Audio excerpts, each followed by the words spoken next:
പുറപ്പാട് 32-ാം അധ്യായം 1 മുതൽ 35 വരെയുള്ള വാക്യങ്ങൾ. സ്വർണം കൊണ്ടുള്ള കാളക്കുട്ടി. മോശ മലയിൽ നിന്ന് ഇറങ്ങി വരാൻ താമസിക്കുന്നുവെന്ന് കണ്ടപ്പോൾ ജനം അഹരോന്റെ ചുറ്റും കൂടി പറഞ്ഞു, ഞങ്ങളെ നയിക്കാൻ വേഗം ദേവന്മാരെ ഉണ്ടാക്കി തരിക. ഞങ്ങൾ ഈജിപ്തിൽ നിന്ന് കൊണ്ടുവന്ന മോശ എന്ന മനുഷ്യന് എന്ത് സംഭവിച്ചതെന്ന് ഞങ്ങൾക്കറിയില്ല. അഹരോൻ പറഞ്ഞു, നിങ്ങളുടെ ഭാര്യമാരോടും പുത്രിമാരുടെയും കാത്തിരിപ്പിനുള്ള സ്വർണ്ണം വളയങ്ങൾ ഊരിയെടുത്ത് എന്റെ അടുത്ത് കൊണ്ടുവരികയും. ജനം തങ്ങളുടെ കാതുകളിൽ നിന്ന് സ്വർണ്ണ വളയങ്ങൾ ഊരി അഹരോന്റെ മുമ്പിൽ കൊണ്ടുചെന്നു. അവനവ വാങ്ങി ഇരിക്കുക ഒരു കാളക്കുട്ടിയെ വാർത്തെടുത്തു. അപ്പോൾ അവൻ വിളിച്ചു പറഞ്ഞു, ഇസ്രായേൽ ഇത് ഈജിപ്തിൽ നിന്നും നിന്നെ കൊണ്ടുവന്ന ദേവന്മാർ. അത് കണ്ടപ്പോൾ അഹരോൻ കാളക്കുട്ടിയുടെ മുമ്പിൽ ഒരു ബലിപീഠം പണിഞ്ഞ് ഇപ്രകാരം പ്രാപിച്ചു, നാളെ കർത്താവിന്റെ ഉത്സവ ദിനമായിരിക്കും. അവർ പിറ്റേന്ന് അതിരാവിലെ ഉണരുന്നത് ദഹനയാഗങ്ങളും അനുരഞ്ജന യാഗങ്ങളും അർപ്പിച്ച ജനം തീനും കുടിയും കഴിഞ്ഞ് വിനോദങ്ങളിൽ ഏർപ്പെട്ടു. കർത്താവ് മോശയോട് അരുളിച്ചെയ്തു, ഉടനെ താഴേക്ക് ചെല്ലുക. നീ ഈജിപ്തിൽ നിന്ന് കൂട്ടിക്കൊണ്ടുവന്ന നിന്റെ ജനം ഞങ്ങളെ തന്നെ ദുഷിപ്പിച്ചിരിക്കുന്നു. ഞാൻ നിർദ്ദേശിച്ച മാർഗത്തിൽ നിന്ന് അവർ പെട്ടെന്ന് വ്യതിചലിച്ചിരിക്കുന്നു. അവർ ഒരു കാളക്കുട്ടിയെ വാർത്തെടുത്ത് അതിനെ ആരാധിക്കുക, അതിനെ ബലിയർപ്പിക്കുകയും ചെയ്തിരിക്കുന്നു. ഇസ്രായേലെ, നിന്നെ ഈജിപ്തിൽ നിന്ന് കൊണ്ടുവന്ന ദേവന്മാർ ഇതാ എന്ന് അവർ പറഞ്ഞിരിക്കുന്നു. കർത്താവ് മോശയോട് അരുളിച്ചെയ്തു, അവർ ദുഷാടിക്കരായ ഒരു ജനമാണെന്ന് ഞാൻ കണ്ടു കഴിഞ്ഞു. അതിനാൽ എന്നെ തടയരുത്. എന്റെ ക്രോധം ആളിക്കത്തി അവരെ വിഴുങ്ങിക്കളയട്ടെ. എന്നാൽ നിന്നിൽ നിന്ന് ഒരു വലിയ ജനതയെ ഞാൻ പുറപ്പെടുവിക്കും. മോശ ദേവനായ കർത്താവിനോട് കാരുണ്യം യാചിച്ചുകൊണ്ട് പറഞ്ഞു, കർത്താവ് വലിയ ശക്തിയോടും ബലബലത്തോടും കൂടി അങ്ങ് തന്നെ ഈജിപ്തിൽ നിന്ന് പുറത്തു കൊണ്ടുവന്ന അങ്ങയുടെ ജനത്തിനെതിരെ അവിടുന്ന് ക്രോധം ജ്വലിക്കുന്നതെന്തിന്? മലകളിൽ വെച്ച് കൊന്നുകളയുന്നതും ഭൂമുഖത്തിൽ നിന്ന് തുടച്ചു മാറ്റുന്നതിനുമുള്ള ദുരുദ്ദേശത്തോടു കൂടിയാണ് ഞാൻ അവരെ കൊണ്ടുപോയത് എന്ന് ഈജിപ്തുകാർ പറയാനിട വരുത്തുന്നത് എന്തുകൊണ്ട്? അവിടുത്തെ ഉഗ്രകോപം കൈവെടിയണമേ. അങ്ങയുടെ ജനത്തിനെതിരായുള്ള തീരുമാനങ്ങളിൽ നിന്ന് പിന്മാറണമേ. അവിടുത്തെ ദാസന്മാരായ അബ്രഹാമത്തെ ഇസഹാക്കിനെ ഇസ്രായേലിനെ ഓർക്കണമേ. നിങ്ങളുടെ സന്തതികളെ ആകാശത്തിലെ നക്ഷത്രങ്ങളെ പോലെ ഞാൻ വർദ്ധിപ്പിക്കും. ഞാൻ വാഗ്ദാനം ചെയ്തിട്ടുള്ള ഈ നാട് മുഴുവൻ നിങ്ങളുടെ സന്തതികൾക്ക് ഞാൻ നൽകും.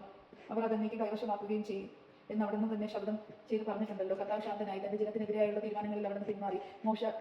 മോശ കൈകളിൽ 2 ഉടമ്പടി പത്രങ്ങളുമായി താഴേക്ക് ഇറങ്ങി. പലകളുടെ ഇരുവശങ്ങളിലും എഴുത്തുണ്ടായിരുന്നു. പലകൾ ദൈവത്തിന്റെ കൈവേലയും അവയിൽ കൊത്തി ഇരുന്നത് അവിടുത്തെ കൈയെഴുത്തുമായിരുന്നു. ജനങ്ങൾ അട്ടഹസിക്കുന്ന സ്വരം കേട്ടപ്പോൾ ജോഷ മോശയോട് പറഞ്ഞു, പാളയത്തിൽ യുദ്ധത്തിന്റെ ശബ്ദം മുഴങ്ങുന്നു. എന്നാൽ മോശ പറഞ്ഞു, ഞാൻ കേൾക്കുന്നത് വിജയത്തിന്റെ അട്ടഹാസമോ പരാജയത്തിന്റെ മുറവിളിയോ അല്ല, പാട്ടുപാടുന്ന ശബ്ദമാണ്. മോശ പാളയത്തിനടുത്തെത്തിയപ്പോൾ കാളക്കുട്ടിയെ കണ്ടു. അവർ നൃത്തം ചെയ്യുന്നത് കണ്ടു. അവൻ കോപം ആളിക്കത്തി. അവൻ കൽപ്പനകൾ വലിച്ചെറിഞ്ഞ് മലയുടെ അടിവാരത്തിൽ വെച്ച് അവർ തകർത്ത് കളഞ്ഞു. അവൻ കാളക്കുട്ടി എടുത്ത് തീയിലിട്ട് ചുട്ടു. അത് ഇടിച്ച് പൊടി വെള്ളത്തിൽ കലക്കി ഇസ്രായേൽ ജനത്തെ കൊണ്ട് കുടിപ്പിച്ചു. മോശ അഹരോനോട് ചോദിച്ചു, നീ ജനത്തിന്റെ മേൽ ഇത്ര വലിയൊരു പാവം വരുത്തി വയ്ക്കാൻ അവർ നിന്നോട് എന്ത് ചെയ്തു? അഹരോൻ പറഞ്ഞു, അങ്ങയുടെ കോപം ജനിക്കാതിരിക്കട്ടെ. ഈ ജനത്തിന് തിന്മയിലേക്കുള്ള ചായ്വ് അങ്ങേക്ക് അറിയാവുന്നതാണല്ലോ.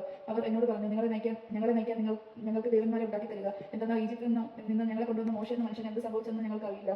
ഞാൻ പറഞ്ഞു, സ്വർണ്ണം കൈവശമുള്ളവർ കൊണ്ടുവരട്ടെ. അത് കൊണ്ടുവന്ന് അത് തീയിലിട്ടപ്പോൾ ഈ കാളക്കുട്ടി പുറത്തു വന്നു. ജനത്തിന്റെ അഴിഞ്ഞാട്ടം മോശ കണ്ടു. ശത്രുക്കൾക്കിടയിലെ സ്വയം ലജ്ജിതരാകാത്ത വിധം അഴിഞ്ഞാടുന്നത് അഹരോൻ അവരെ അനുവദിച്ചിരുന്നു. മോശ പാളയത്തിന്റെ വാതിൽക്കൽ നിന്നുകൊണ്ട് പറഞ്ഞു, കർത്താവിന്റെ പക്ഷത്തുള്ളവർ അവന്റെ അടുത്തേക്ക് വരിക. ലേവിയുടെ പുത്രന്മാരെല്ലാവരും അവന്റെ അടുത്തേക്ക് ഒന്നിച്ചു കൂടി. അവൻ അവരോട് പറഞ്ഞു, ഇസ്രായേലിന്റെ ദൈവമായ കർത്താവ് ഇപ്രകാരം അരുളി ചെയ്യുന്നു, ഓരോ മനുഷ്യനും തന്റെ വാൾ പാർശ്വത്തിൽ ധരിക്കട്ടെ. പാളയത്തിലുടനീളം കവാടം തോറും ചെന്ന് ഓരോരുത്തരും തന്റെ സഹോദരനെയും സ്നേഹിതനെയും അയൽക്കാരനെയും നിഗ്രഹിക്കട്ടെ. ലേവിയുടെ പുത്രന്മാർ മോശയുടെ കൽപ്പന അനുസരിച്ച് പ്രവർത്തിച്ചു. അന്നേ ദിവസം 3000-ഓളം പേർ മരിച്ചു വീണു. മോശ പറഞ്ഞു, കർത്താവിന്റെ ശുശ്രൂഷയ്ക്കായി ഇന്ന് നിങ്ങളെ തന്നെ സമർപ്പിച്ചിരിക്കുന്നു. ഓരോരുത്തരും തന്റെ പുത്രനും സഹോദരനും എതിരായി നിന്നതുകൊണ്ട് കർത്താവ് നിങ്ങൾക്ക് ഇന്നൊരു അനുഗ്രഹം തരും.